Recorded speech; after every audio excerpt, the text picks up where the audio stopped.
हाँ, hello everyone, sorry hello प्यारे बच्चों।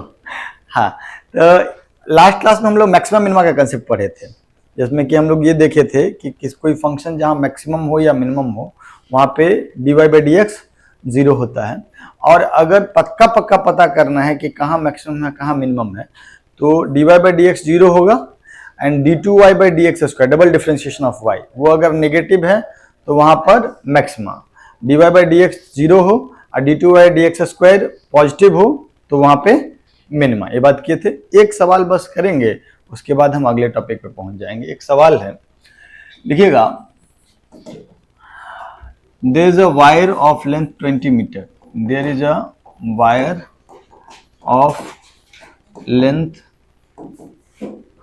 20 metre, a rectangle is formed with the help of this wire, with the help of this wire. Okay, what should be the dimension of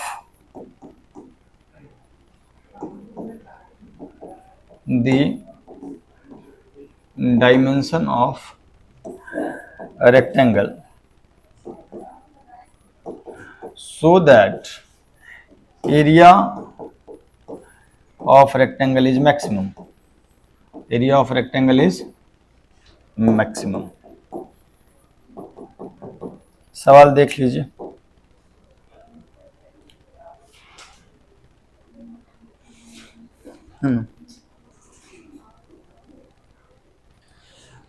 आ गया। हाँ यार, इसमें simple सा बात है कि हमारे पास एक वायर है, नहीं तो वायर का लेंथ कितना है 20 मीटर, उसी से ना हम लोग रेक्टेंगल बनाएंगे, बोलो। तो अगर वो रेक्टेंगल बनाएंगे तो उस रेक्टेंगल का पेरीमीटर कितना हो जाएगा 20। तो पेरीमीटर अगर 20 होगा तो लेंथ और विड्थ दोनों मिला करके कितना हो जाएगा 10, है ना, यस और नो, क्योंकि पेरीमीटर होता है twice of length plus width and that is 20।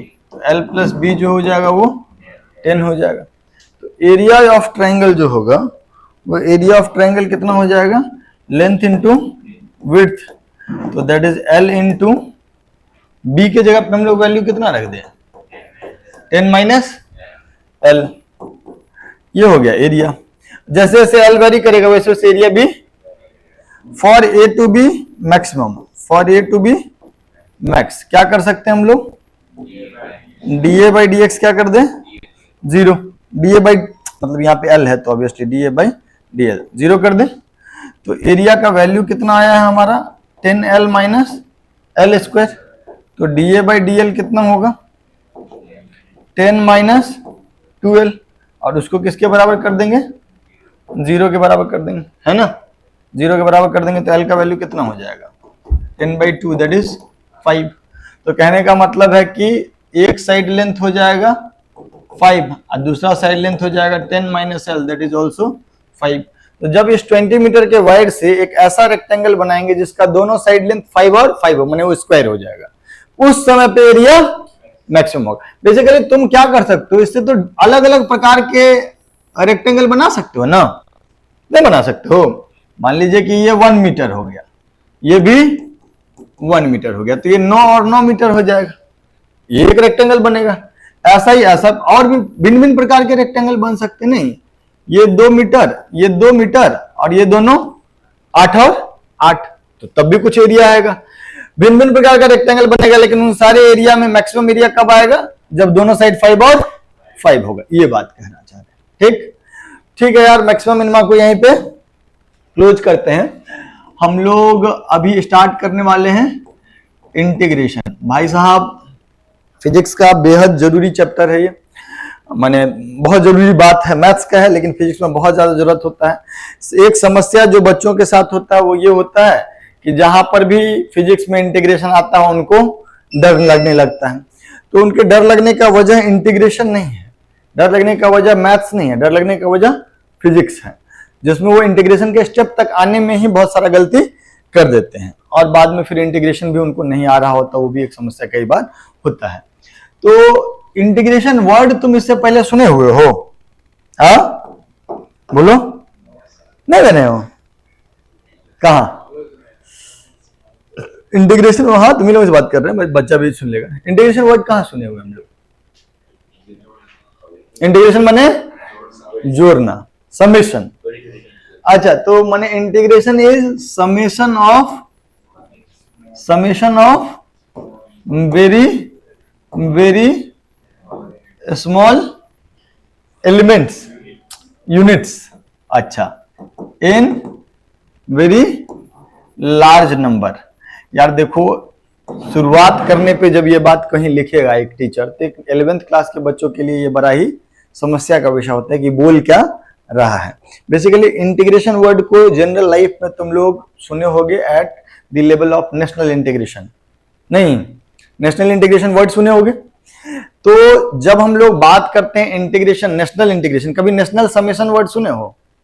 नहीं, राष्ट्रीय एकता को बोलते हैं नेशनल इंटीग्रेशन। वाई?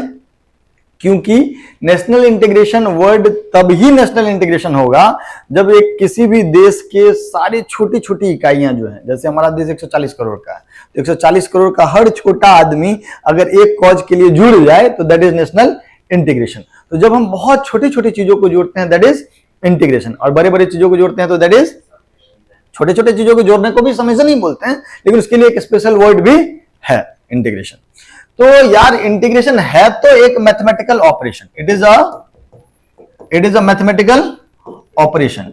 ऐसा ही हम लोग एक ऑपरेशन इससे पहले भी पढ़े हुए हैं, जिसको हम लोग बचपन में बोलते थे समेशन, जिसको हम लोग क्या बोलते थे?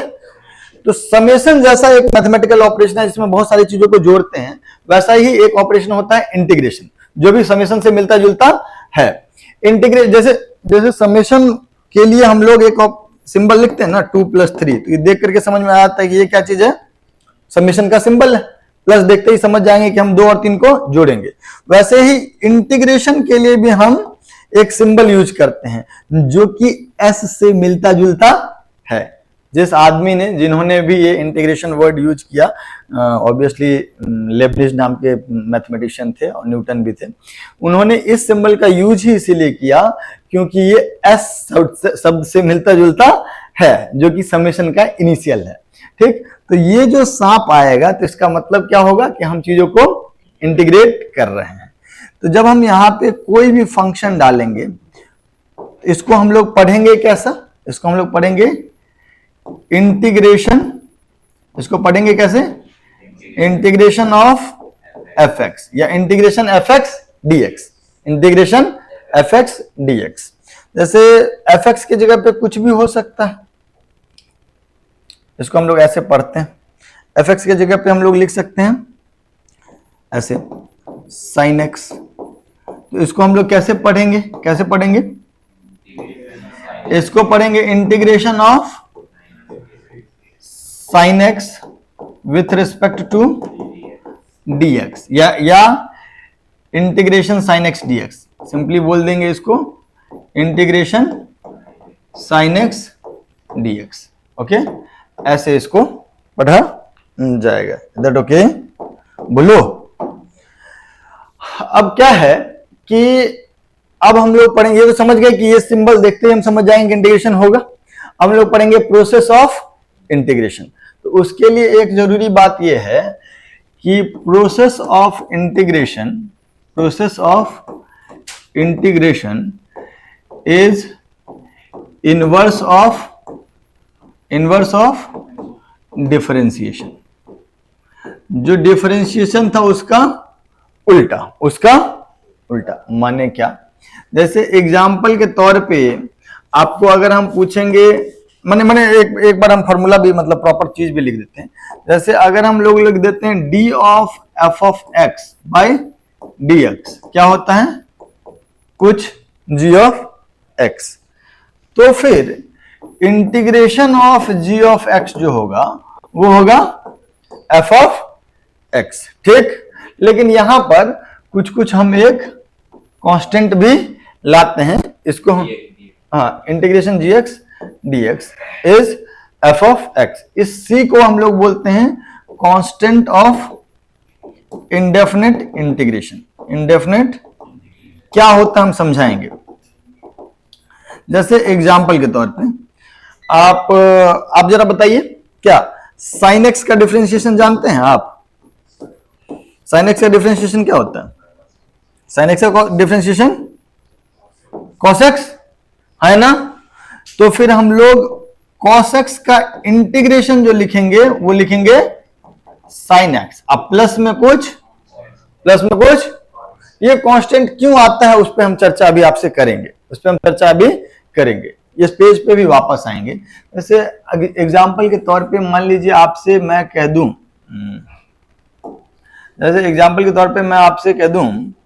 कि डिफरेंशिएशन ऑफ एक्स स्क्वायर क्या होगा? कितना हो जाएगा? 2x है ना। और differentiation of x square plus 3 कितना हो जाएगा? ये भी कितना हो जाएगा? 2x है ना, क्योंकि 3 का differentiation of x square plus 8 that is also 2x। यार सेम ही डिफरेंशिएशन 2x अलग अलग फंक्शन के लिए आ रहा है कि नहीं आ रहा है? अब अगर हम डेफिनेशन से चलेंगे तो यहां पे हम लोग क्या लिखेंगे? Integration 2x dx। यहां के लिए क्या लिखेंगे? एक्स स्क्वायर है ना। यहां पर इंटीग्रेशन 2x dx क्या लिखेंगे? एक्स स्क्वायर प्लस 3, क्योंकि डिफरेंशिएशन से एक्स स्क्वायर प्लस 3 का डिफरेंशिएशन 2x था, तो 2x का इंटीग्रेशन हो जाएगा एक्स स्क्वायर प्लस 3। और इसमें अगर हम लोग लिखेंगे 2x dx तो यहां पर क्या लिखेंगे? X square plus 8। बेसिकली इन तीनों फंक्शन का इंटीग्रेशन का रिजल्ट जो आया वो भिन्न भिन्न आया। कब? जब हमको शुरुआत में पता हो कि किसका डिफरेंशिएशन है। एक्स स्क्वायर का डिफरेंशिएशन है तो integration 2x dx x square हो गया। अगर ये एक्स स्क्वायर प्लस 3 का डिफरेंशिएशन है तो इंटीग्रेशन 2x dx क्या हो जाएगा? X square plus 3। और अगर ये एक्स स्क्वायर प्लस 8 का डिफरेंशिएशन है तो इंटीग्रेशन 2x dx क्या हो जाएगा? X square plus 8। तो यहाँ पे एक ही LHS के लिए भिन्न भिन्न RHS है ना। इसी से बचने के लिए इंटीग्रेशन में क्या किया जाता है? किसका यूज किया जाता है? कांस्टेंट का। क्या चीज का यूज किया जाता है? कांस्टेंट का। अब यार अगर हमको शुरुआती कंडीशन मालूम है तो इस कांस्टेंट का वैल्यू हम बता सकते हैं। अगर हमको मालूम है शुरुआत में कि यार हम एक्स स्क्वायर के डिफरेंशिएशन से यहां पे पहुंचे थे तो इसमें कांस्टेंट का वैल्यू क्या हो जाएगा? 0। अगर हमको ये मालूम हो कि एक्स स्क्वायर प्लस 3 के डिफरेंशिएशन से यहां पहुंचे थे, एक्स स्क्वायर प्लस 3 के डिफरेंशिएशन से 2x पे पहुंचे थे, तो ये 2x dx हो जाएगा एक्स स्क्वायर प्लस 3। तो यहाँ पे 3 का वैल्यू 3 हो जाएगा। इस जगह पे c का वैल्यू कितना हो जाएगा? 8। इस जगह पे c का वैल्यू कितना हो जाएगा? यस और नो बोलो। तो ये सब चीज लिख लीजिए आप, बस केवल एक पॉइंट लिखिए, ये वाला चीज। ठीक, जल्दी लिख लीजिए। ठीक, ये लिख लिए हुए। तो अब जो जो बात आपसे पूछ रहे हैं वो सब चीज का जवाब देते जाइए। पहला formula, integration of cos x. Integration of cos x कितना हो जाएगा?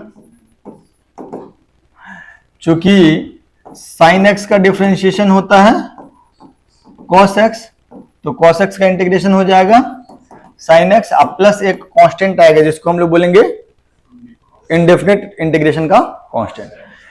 अच्छा, अगर हमको cos x का डिफरेंशिएशन पूछे तो माइनस साइन एक्स है ना, तो that means minus sign x का इंटीग्रेशन कितना हो जाएगा? cos x, या साइन एक्स का इंटीग्रेशन कितना हो जाएगा? माइनस cos x, अब प्लस एक c भी आएगा ना, है ना। तो हम लोग क्या लिख सकते हैं? अगला formula, integration of sine x dx कितना हो जाएगा? ये minus cos x plus c। इसको हम लोग बोलते हैं इंडेफिनिट इंटीग्रेशन। यहाँ पे कुछ भी डाले नहीं है, एक और होता है डेफिनेट इंटीग्रेशन, उस पर चर्चा हम लोग करेंगे। अच्छा, एक फॉर्मूला ये होता है x की पावर n का इंटीग्रेशन। x की पावर n का इंटीग्रेशन होता है x की power n plus 1 by plus c। आप इसको डिफरेंशिएट करके देख सकते हैं, आपको ये मिलेगा। अगर मान लीजिए कि हम आपको बोल देंगे डिफरेंशिएट x की power n plus 1 upon n plus 1 है ना, तो 1/n+1 तो बाहर आ जाएगा और डिफरेंशिएशन ऑफ क्या हो जाएगा, x की पावर n+1/x है ना, तो ये वैल्यू हो जाएगा 1/n+1 इंटू n+1 बाहर, x की पावर n, n+1 कट जाएगा तो ये हो जाएगा x की पावर n। तो बेसिकली x की पावर n का इंटीग्रेशन क्या हो जाएगा, x की पावर n+1 अपॉन n+। ये फॉर्मूला कब वैलिड नहीं होगा बता सकते हो, कब, जब n बराबर तो ये नॉट वैलिड फॉर n बराबर -1। एक मिनट रुक जाइए, n का वैल्यू क्या नहीं होना चाहिए, -1, क्योंकि n अगर -1 हो गया तो यहां पे नीचे में 0 हो जाएगा और ये फंक्शन इनफाइनाइट हो जाएगा, ठीक, डिफाइन ही नहीं होगा। Is that okay? तो n-1 के लिए अलग से एक फॉर्मूला आता है, वो फॉर्मूला क्या होगा देखते हैं हम लोग। आपको पता है ना कि ln x का डिफरेंशिएशन क्या होता है, 1/, तो 1/x का इंटीग्रेशन क्या हो जाएगा, ln x plus some constant, अरे हाँ है ना, तो ये जो है क्या है, x की पावर -1, तो x की पावर -1 के लिए एक अलग से ही फॉर्मूला दिया गया है, ठीक है क्या। एक दो और बात बता दो, e की पावर x का डिफरेंशिएशन कितना होता है, e की पावर x नहीं, differentiation of e to the power x is e to the power, तो फिर integration of e to the power x is also plus एक कांस्टेंट c आ गया जिसको हम लोग बोलेंगे कांस्टेंट ऑफ इंडेफिनिट इंटीग्रेशन। उसके अलावा जरा आपको याद है tan²x का, ये हम अगला पेज पे जाना चाहते हैं, आप पॉज करके रोक लिख सकते हैं इसको, ठीक है, आगे बढ़े। आपको tan x का डिफरेंशिएशन मालूम है, कितना होता है, sec²x, तो यहां से क्या समझ में आया, integration of sec²x dx is equal to tan x plus, yes और नो। अच्छा, क्या आपको ये फॉर्मूला मालूम है कि sec x का डिफरेंशिएशन क्या होता है,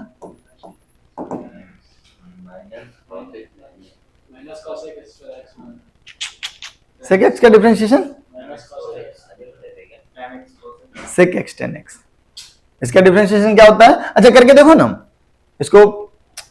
अगर ये चीज पूछ दिया, मान लो तुमको बिल्कुल भी नहीं आता है, बिल्कुल भी नहीं आता है, तो तुम इसको क्या करोगे, लिखोगे differentiation of 1/cos x upon, ये हो जाएगा डिफरेंशिएशन ऑफ cos x की पावर -1/, कौन सा रूल लगेगा, चेन रूल। कौन सा रूल, क्या करेंगे, पहले cos x की पावर -1 को cos x के रिस्पेक्ट में डिफरेंशिएट कर देंगे और cos x को x के रिस्पेक्ट में कर लिए, है ना, ये वाला डिफरेंशिएशन कितना हो जाएगा, -1 इंटू cos x की power -2 into sin x, cos x का sin x, तो माइनस माइनस प्लस हो गया, है ना, तो ये वैल्यू कितना आ गया, sin x upon cos square, इसको लिख लेते हैं sin x by cos x into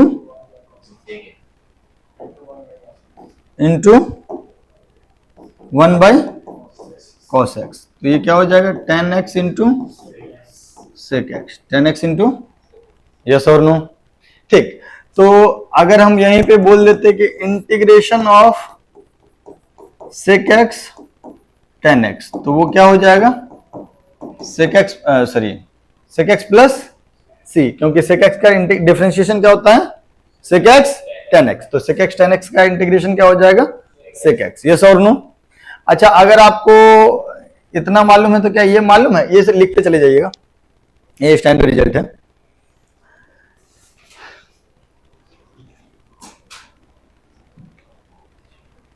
हाँ,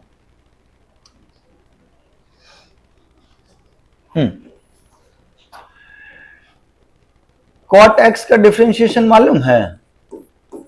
हाँ हाँ, कॉट एक्स का डिफरेंशिएशन जैसे tan x का था ना पिछले पेज पे, tan x का आप लोगों को मालूम था ना, सेक स्क्वायर एक्स किए थे, उसी पेज में था। हाँ, tan x का सेक स्क्वायर एक्स था ना, तो सेक स्क्वायर एक्स का tan x, तो cot x का डिफरेंशिएशन आपको मालूम है, माइनस कोसेक स्क्वायर एक्स, है ना, डिवीजन रूल में पढ़े थे, ये डिफरेंशिएशन था। तो इंटीग्रेशन क्या हो जाएगा, integration of cosec square x बराबर minus cot x plus c plus, yes और नो। अच्छा, एक और डिफरेंशिएशन आप करके देखिएगा, डिफरेंशिएशन ऑफ कोसेक एक्स। आप आराम से वीडियो पॉज कीजिए, जैसे यहां सेक एक्स का किए थे वैसे ही कोसेक एक्स का करके बताइए, क्या होगा, वो भी स्टैंडर्ड रिजल्ट है। क्या होता है, minus cosec x cot x, तो कोसेक एक्स का हो जाएगा minus cosec x cot x, same तरीके से 1 बाई साइन एक्स लिख के साइन एक्स की पावर -1 करके, ठीक। तो यहां पे हम लोग क्या लिख सकते हैं, integration of cosec x cot x, sorry यहां पर dx लिखना भूल गए थे, यहां पर भी dx लिखना भूल गए हैं, आई एम सो सॉरी। तो ये क्या आ जाएगा आपका, integration cosec x cot x क्या हो जाएगा, माइनस, नहीं इसको इधर ले आए, minus cosec x plus c, ठीक। तो ये सारे रिजल्ट आपको याद होने चाहिए। जनरली तो आपको सब याद ही था, हम सिंपली बोले कि tan x का डिफरेंशिएशन होता है सेक स्क्वायर एक्स, तो सेक स्क्वायर एक्स का इंटीग्रेशन हो जाएगा tan x। कॉट एक्स का डिफरेंशिएशन होता है माइनस कोसेक स्क्वायर एक्स, तो कोसेक स्क्वायर का इंटीग्रेशन हो जाएगा minus cot x. Sec x का डिफरेंशिएशन होता है सेक एक्स tan x, तो सेक एक्स tan x का इंटीग्रेशन हो जाएगा सेक एक्स, है ना, sec x plus c obviously. और cosec x cot x, sorry cosec x का डिफरेंशिएशन होता है minus cosec x cot x, ठीक है। तो कोसेक एक्स कॉट एक्स का इंटीग्रेशन हो जाएगा माइनस कोसेक एक्स। इतना सारा रिजल्ट याद रखना है आप, ठीक। ये वाला डिफरेंशिएशन आप करके देखे हैं, करके देखेगा तो यही चीज आएगा, ठीक। रटवा दो तो ज्यादा सारा रिजल्ट, खटखट बताओ तो कौन कौन सा रिजल्ट है, जल्दी बताओ। इंटीग्रेशन एक्स की पावर n, कितना, एक्स बार n plus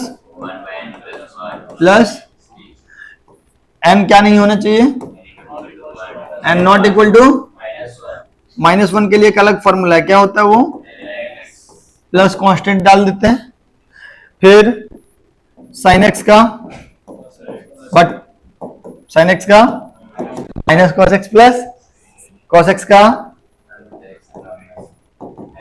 sign x plus, yes और नो, सेक स्क्वायर एक्स का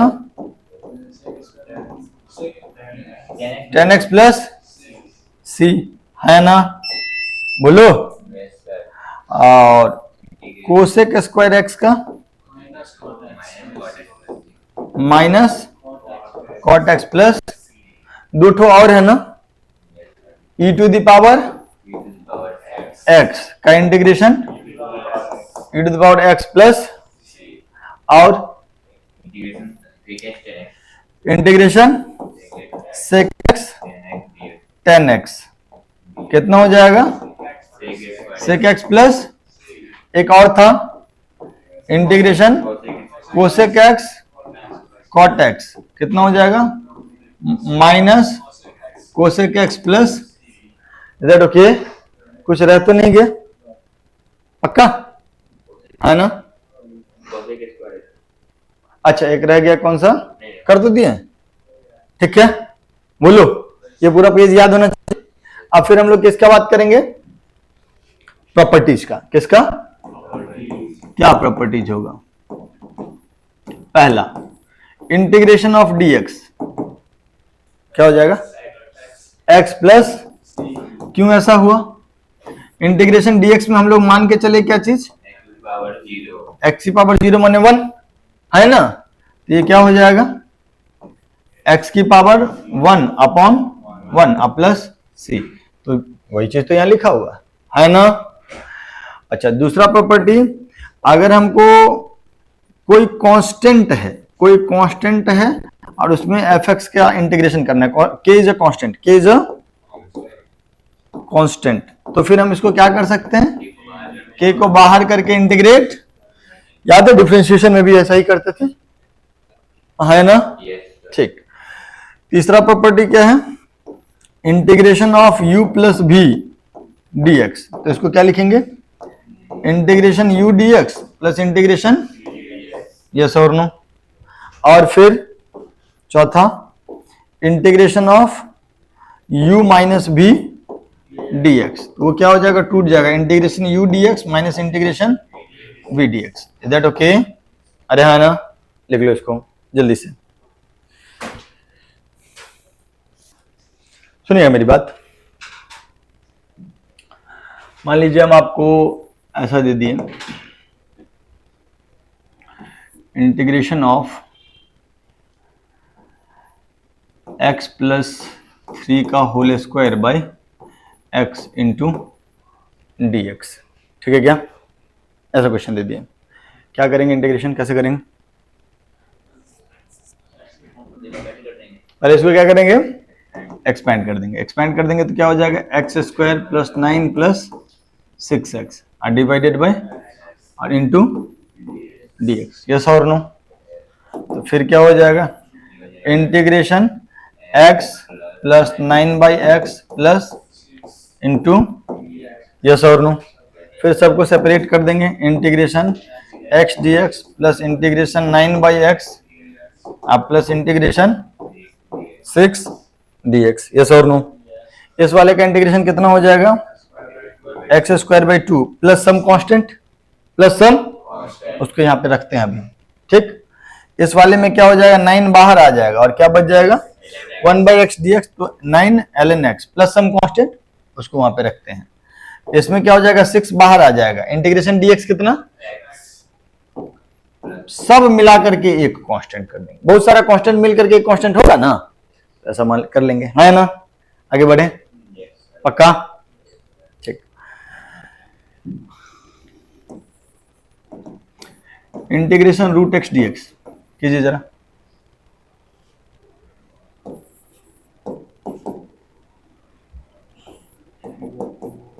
भाई ये सब रिजल्ट एकदम एकदम रट्टा मार के याद रखना है इसका।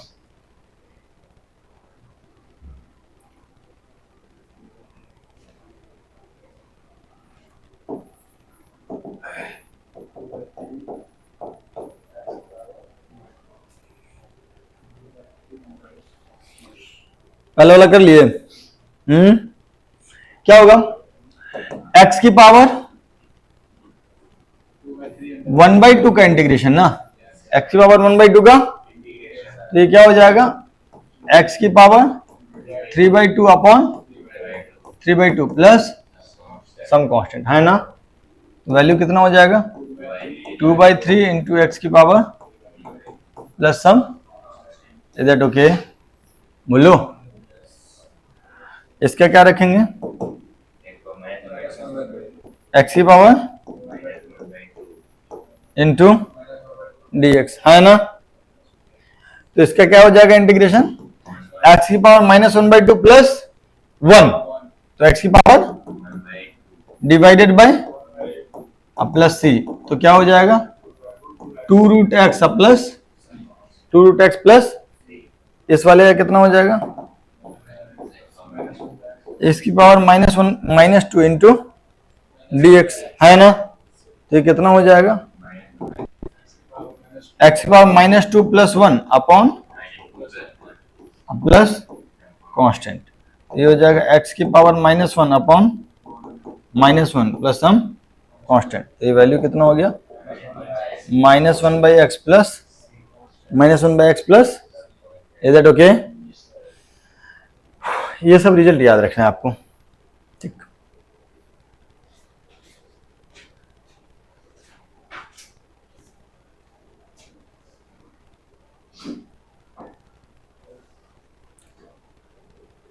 आगे बढ़े, एक इंटीग्रेशन होता है, अभी तक जो हम लोग इंटीग्रेशन पढ़े उसको बोलते हैं हम लोग इनडेफिनेट इंटीग्रेशन। अब जो हम लोग पढ़ेंगे वो होगा डेफिनेट इंटीग्रेशन। सुनिएगा मेरी बात,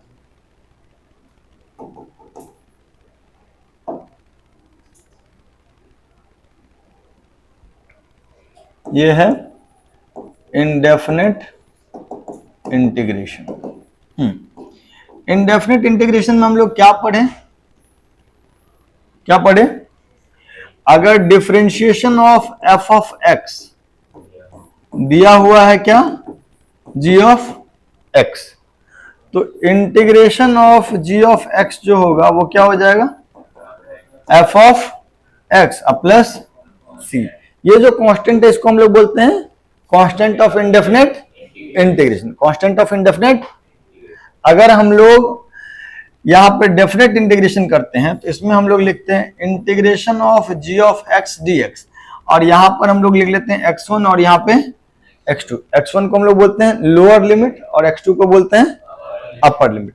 तो integration g x d x क्या हो जाएगा, एफ ऑफ एक्स। तो इसको हम लोग लिखेंगे एफ ऑफ एक्स, और फिर हम लोग यहाँ पे इस चीज को हम क्या बोल रहे हैं, लोअर लिमिट। तो ये क्या हो जाएगा यहाँ पे लोअर लिमिट, और ये जो ऊपर वाला है उसको क्या बोलते हैं, तो वहां रख देंगे अपर लिमिट। और हाँ कुछ कर बैठे। अब हम लोग क्या करेंगे कि इसमें सिंपली क्या करेंगे, F of x2 minus F of x1, वो हमारा आंसर हो जाएगा। वो हमारा, जैसे एग्जाम्पल के तौर पे ये फॉर्मूला हम आपको बता दिए। जैसे एग्जाम्पल के तौर पे सबसे सस्ता लेते हैं, इंटीग्रेशन एक्स डी एक्स कितना होता है, x square by plus some constant. अगर हम इसी में लिख देते हैं इंटीग्रेशन एक्स डी एक्स, कहां से कहां तक, 0 से 1 तक, कहां से कहां तक, 0 से, तो इसको क्या लिखेंगे, एक्स स्क्वायर बाय 2, कहां से कहां तक, 0 से, यस और नो। तो वैल्यू कितना हो जाएगा इसका, 1/2 माइनस 0, 1/2 माइनस, क्यों, क्योंकि यहाँ पे अपर लिमिट रख दिए, एक्स स्क्वायर की जगह पे पहले 1 रख देंगे तो हो जाएगा 1/2, माइनस लोअर लिमिट रख देंगे एक्स की जगह पे 0, तो 1/2 minus 0 that is 1/2। Is that okay. अब इस तरीके का ढेर सारा दे, बोलो, करते जाओ।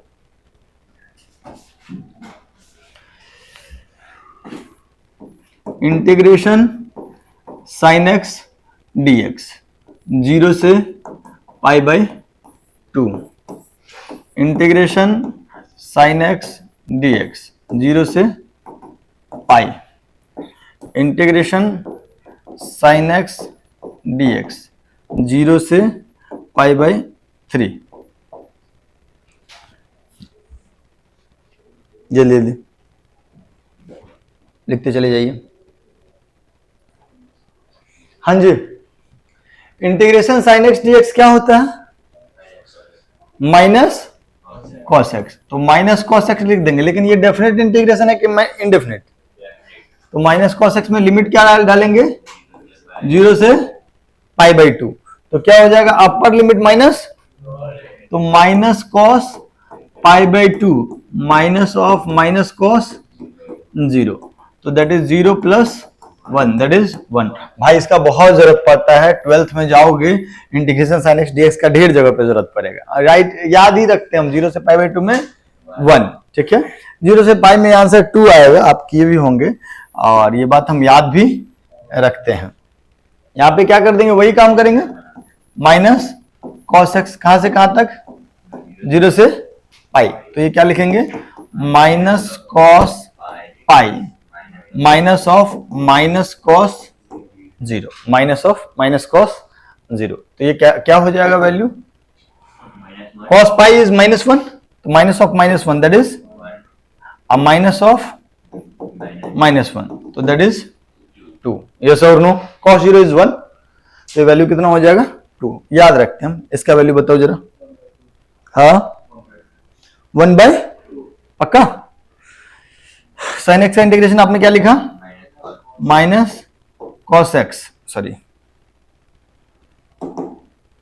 कहां से कहां तक डाला इसमें, 0 से π/2, 3, 0 से पाई बाय, तो ये वैल्यू क्या हो जाएगा, minus cos pi by 3 minus of minus cos 0, नहीं, कॉस पाई बाय 3 माने cos 60 degree, cos 60 degree, cos 60 degree is 1/2, तो ये वैल्यू कितना हो जाएगा, -1/2, और ये दोनों +1, तो वैल्यू आंसर में, अंत में आंसर कितना आ गया, 1/2। Is that okay? देख लो इसको।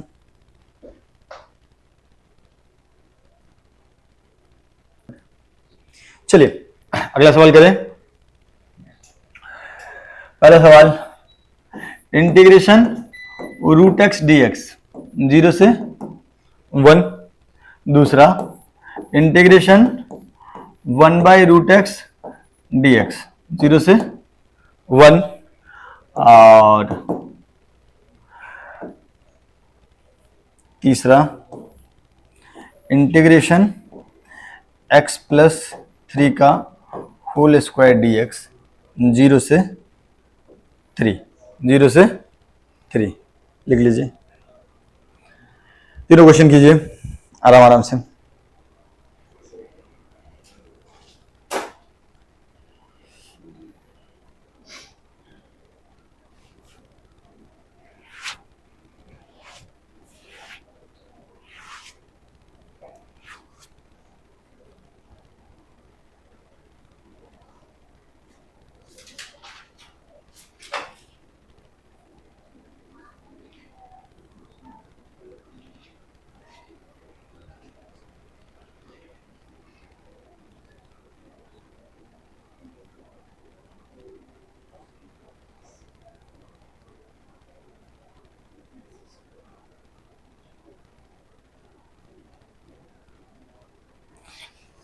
करा जाए।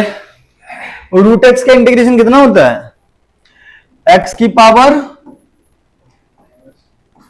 1/2 है ना, तो एक्स की पावर 3/2 अपॉन, यही ना, और लिमिट कहां से कहां तक, तो बेसिकली ये हो गया 2/3 इंटू एक्स की पावर 3/2, कहां से कहां तक, 0 से 1 तक। यस और नो, सही की गलत, एक्स की पावर 1/2 में +1 किया, डिवाइडेड बाय 1/2 + 1, अपर लिमिट कितना हो जाएगा, 2/3 इंटू 1 की power 3/2 is 1, minus lower limit 2/3 into 0, तो वैल्यू कितना हो जाएगा, 2 बाई, कितने लोगों का आ गया था ये,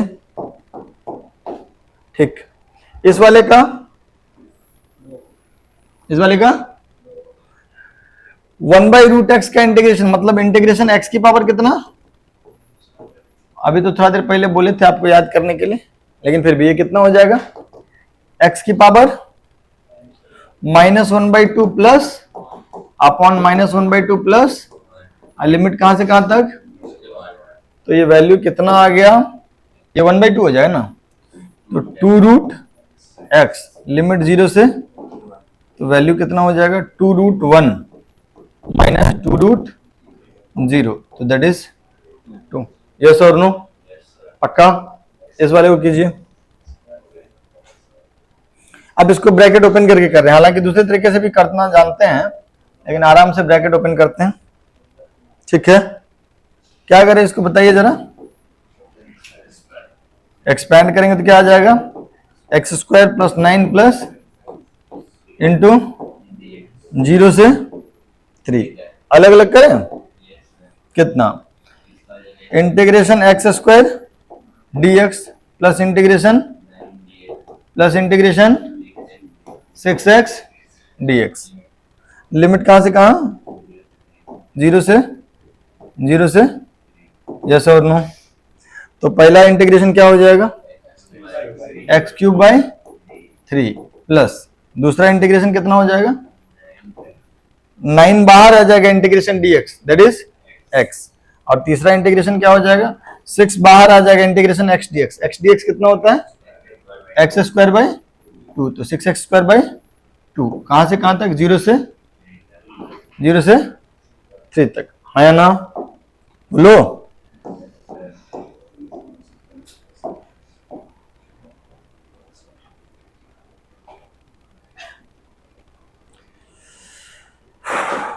ये वैल्यू कितना हो जाएगा, 3 की power 3/3 plus 9 into 3 plus 6/2 into 3 की पावर 2।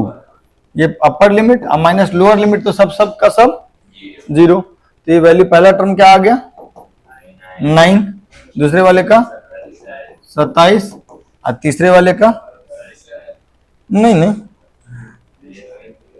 9 अच्छा 27। तो ये कितना हो गया 63। यस और नो लिख लीजिए। डन। अच्छा तो